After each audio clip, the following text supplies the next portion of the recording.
right at the Bravo 1, then right on Bravo. SoCal Thursday 6A, we're checking in, 1200, climb via the Dodge at the 5. Road 868, you're going to march your radar contact, climb via the Dodge, do the march. Climb via for 868. 760 pump roger, cancellation received, 11200, frequency change approved, good day. Largest fucking VFR, have a good day.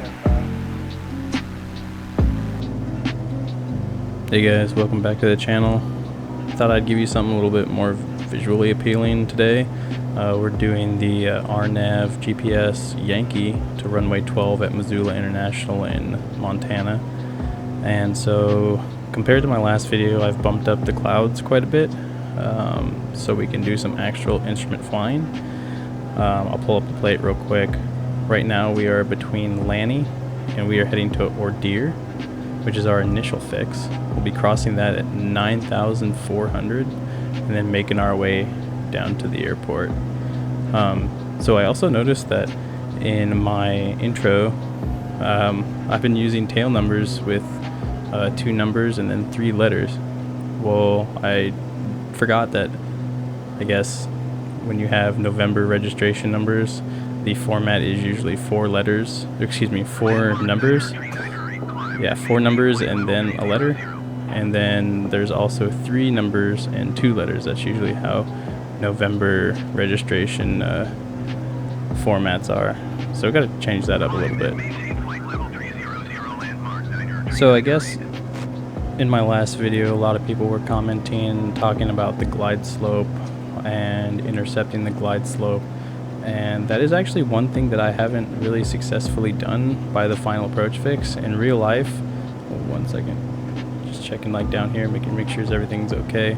But one thing that doesn't really show in this game compared to real life is typically when you cross the final approach fix, you'll be intercepting your glide slope. And yeah, that'll take you down to the ground. On all the ILSs and RNAVs that I've taken so far, I haven't been able to intercept the glide slope until farther down on the approach after the final approach fix. So basically, I'm not sure if that's going to come in a patch later. I know there's a patch coming out next week, and I've also heard that the vertical guidance with the G1000 and the Garmin products in the game aren't perfectly tuned, which is understandable. But I certainly hope that that gets fixed. I know a lot of people have been having problems with that. I'm not the only one. But I will put up on the screen right here, just for those who are unfamiliar with the G1000 or those who don't fly IFR, the PFD, which is the left screen for the G1000. On the right side will be the altimeter.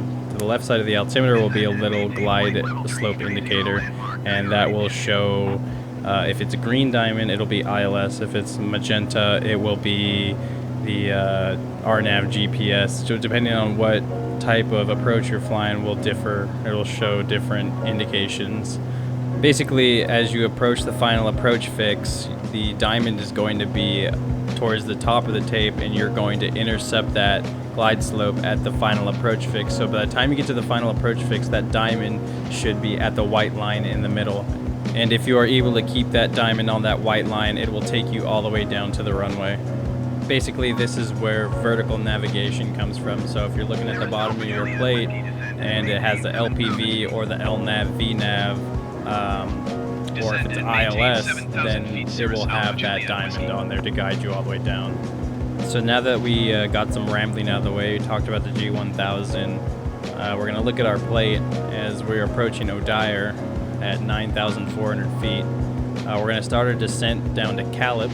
So we're going to take this right turn here, and we're going to get down to 7,000 feet.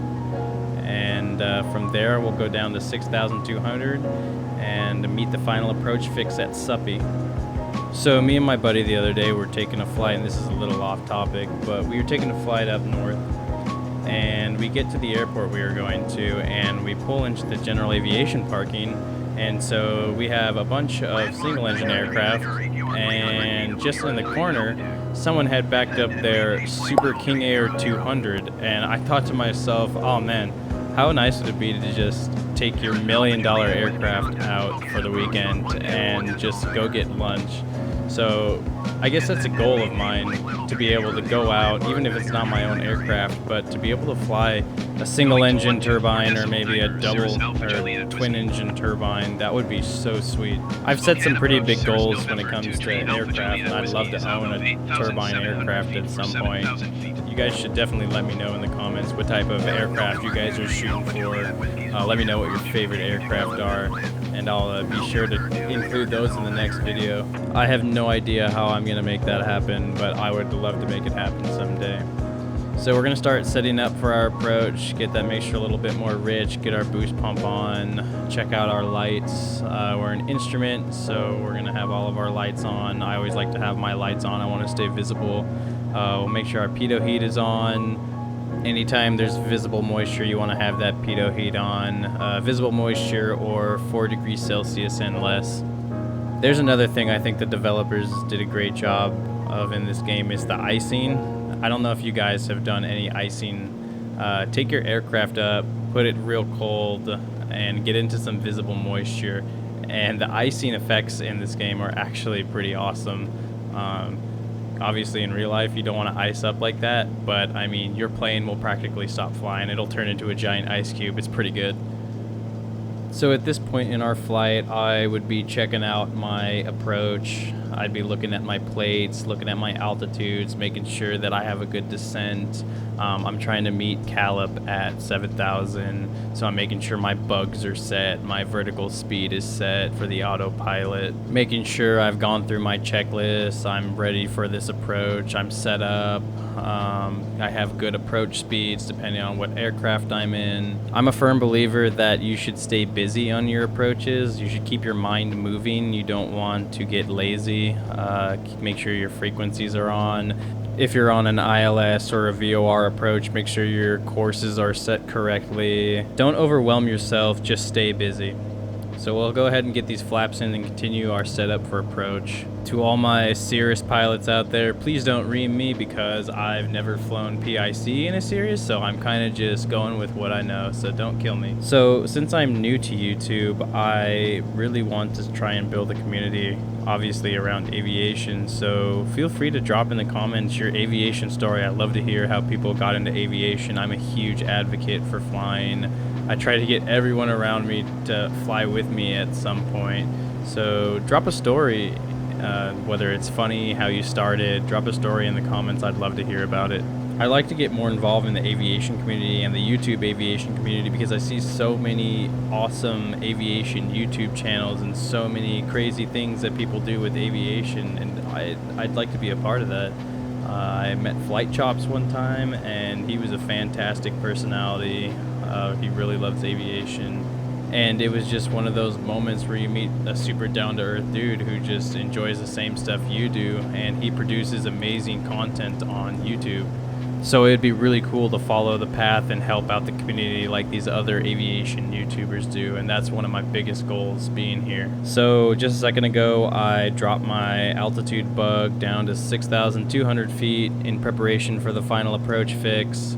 Normally when I'm in a real aircraft, I try to wait till I get past the point to drop it down.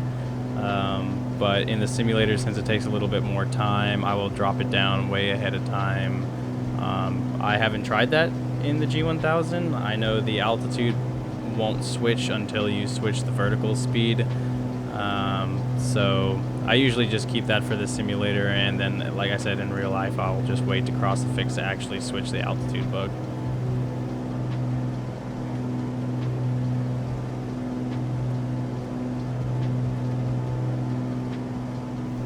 So now that we're done with that quick intermission from my voice, we're about to cross our fix, so we are going to get that vertical speed down and bring it down to that 6,200 feet. And you hear the air traffic controller and my co-pilot calling back. That's another thing that I mentioned in my last video. If you guys haven't seen, the air traffic control will tell you when to descend. But if you didn't know, if you aren't in your instrument or you don't have your instrument rating, once they clear you for an approach, they don't have to tell you when to descend or where to descend to. Once they clear you for an approach, you're good to go. You just follow that approach, you hit those altitudes, you hit those points, and you're good to go. no need for anyone to talk to you or tell you when to go. So just making sure we are all set up for landing, get that a little bit more rich, get that mixture in a little bit more, get over to our fullest fuel tank. Now that we're on our way to our final approach fix, we can look at that issue that everyone's talking about with the glide slope tape. The magenta diamond is below us when it should be above us. We want to intercept it. Normally that magenta diamond will come from the top and it'll come down, and ooh, yeah, go ahead and ignore all that lag. So basically the little diamond will come down, and you're going to want to put your flaps in about when the magenta diamond gets between that white line and that first circle, which I already got my flaps in. That's my bad. Now that we are passing our final approach fix at Suppy, we're going to be heading to Big P. Such interesting fix names. And if you notice on the plate, Big P has an altitude of 4,840, but it has an asterisk, and if you look right above that to the right, it has asterisks as LNAV only, and we're flying with vertical navigation, so we don't have to worry about that altitude. One of the subtle things that I actually really appreciate in this game is the raindrops, and I know that X-Plane and other simulators have the raindrops, but something with the environment and how nice the environment is and the subtle effects like the raindrops and the ice, I don't know why this game just, it all feels like it came together so right. This Montana scenery is so excellent. Montana is one of my favorite states to visit, and just the mountain flying over there seems like it would be so fantastic. So being able to see these features all over a game, all generated by Bing Maps, it truly is stunning. I have a lot of respect for the developers who are able to make this happen, who are able to bring our world to life in a game, in a simulator. It's amazing. Even with this instrument weather, just take it in.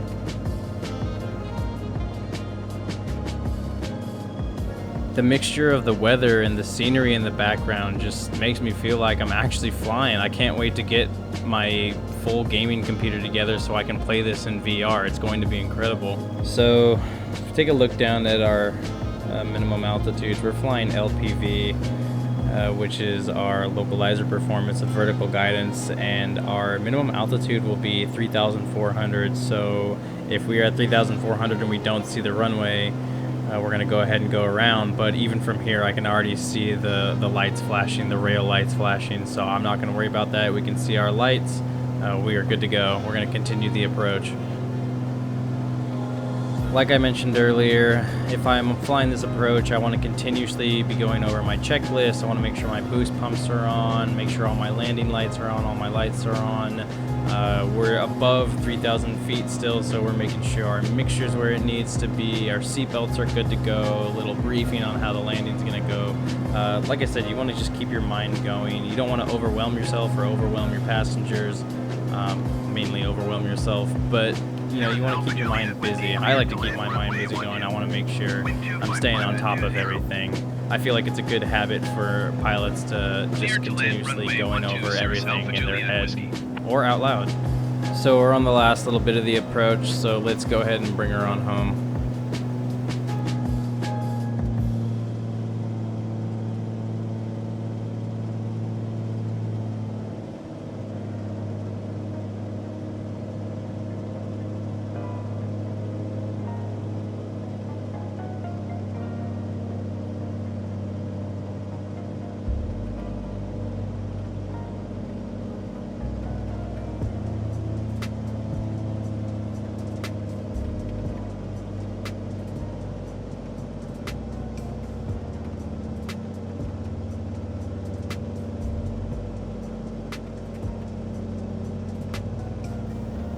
I feel like one thing that still kind of gets me is the Pappy and the Vassy lights are still pretty dim, and if you fly in real life, you know those babies are pretty bright, so I'm hoping that they brighten those up a bit, and it looks like we're a little fast. Oh, yeah, ignore that. I just had to check the passengers real quick, make sure they were doing okay in the back. but looks like we are looking good. A stabilized approach into the wind. The wind's coming from the right, and I think we're looking good. Let's go ahead and continue bringing this on down.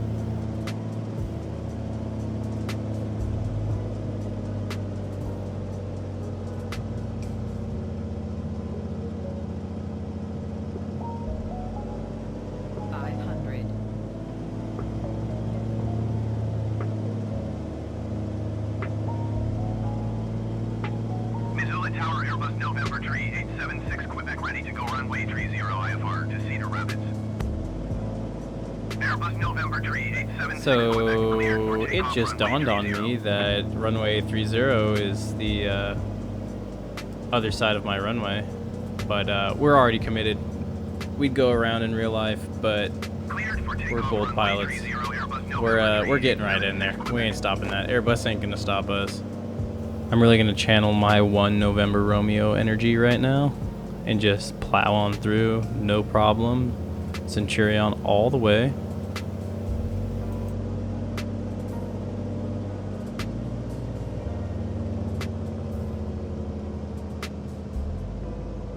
Cirrus Alpha Juliet Whiskey, go around.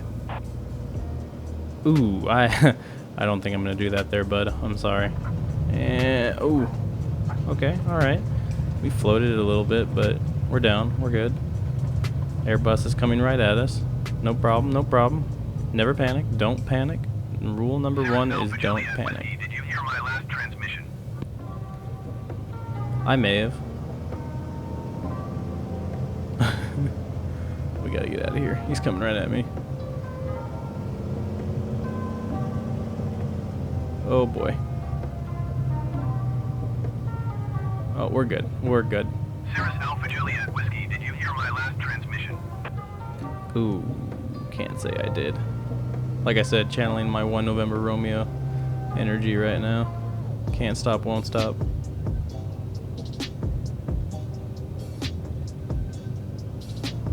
And we made it. It's all good.